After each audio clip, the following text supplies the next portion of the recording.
while some of these takes are reasonable and shared by many, one that almost always gets pushed back is Joe's wish that fights took place in massive.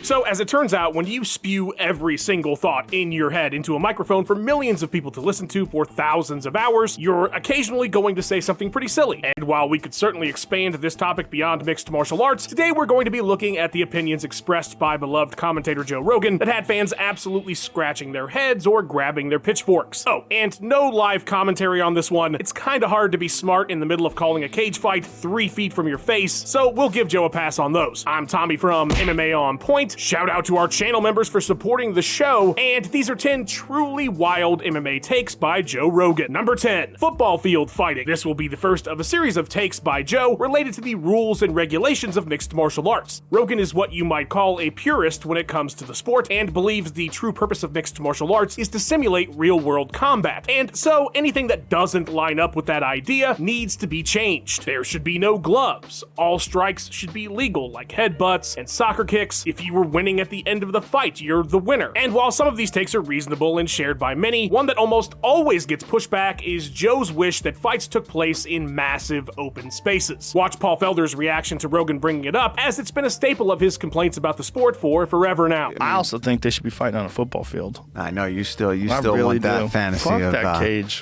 While I can entirely understand why, from a pure simulation perspective, not having those cutoffs and restrictions would eliminate any factors unrelated to the fighter's ability to fight. But this is just such a terrible idea. One, fights would be so boring. Without the ability to cut off their opponent, bouts would likely turn into track meets, and very likely end up in the corners anyway. And God, when fighters got on the ground, how on earth would they ever get up? Not to mention, it would be horrible to watch in such a massive space. There needs to be a balance of simulating combat and something that's entertaining to watch. This is a business, not a Mortal Kombat tournament, and large open spaces for fighting would absolutely kill the entertainment value of the sport.